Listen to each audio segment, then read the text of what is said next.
काढला 1878 तोपर्यंत साईबाबा शिर्डी निवासी झाले. लोकांनी ओळखलं साईबाबा ईश्वरी अवतार आहे. तो पहिले 20 वर्ष साईबाबांना कोणी ओळखले मग साईबाबांना लोक खूप त्रास द्यायचे, शिवीगाळ करायचे, लहान मुलांना दगड पण फेकून मारले. कधी त्यांची परमेश्वरांना परीक्षा असते. प्रत्येक संताला त्रास झालेला आहे, प्रत्येक ईश्वरी अवताराला त्रास झाला. ऑडिशन कलेक्टर सारखी होती. स्वामी समर्थ महाराज नेहमी या यशवंत भोसेकरांना सांगायचे की तुझं कार्य खूप सुंदर, तू लोकांना मदत करतो, अन्नदान करतो.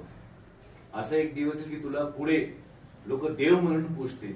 आणि ते यशवंत भोसेकरांना लोक देव मामलेदार म्हणून ओळखायला लागले. देव मामलेदारांचं सटाणाला खूप मोठं स्थान आहे. तर या देव मामलेदारांकडे शेगावचे गजानन महाराज 2 महिने होते. मग 2 महिने झाल्यानंतर ते बोलले की तुला ते जिथे जायचे जा. महाराजांची देहकांती अक्षरशः लखलखी. स्वामी समर्थ महाराजांचे 2 ब्रीद वाक्य तर फोटोच्या वरती किंवा खाली आपण पाहतो, घेऊ नकोस मी तुझ्या पाठीशी.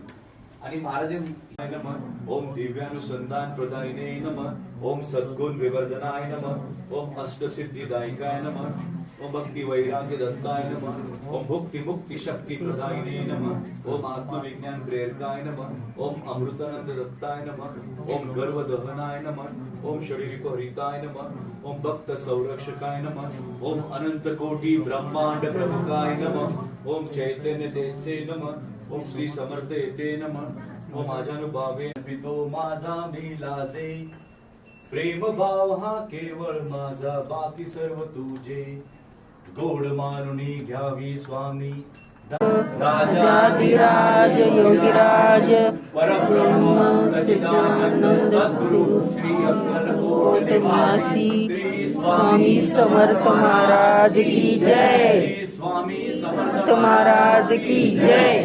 स्वामी समर्थ महाराज की जय.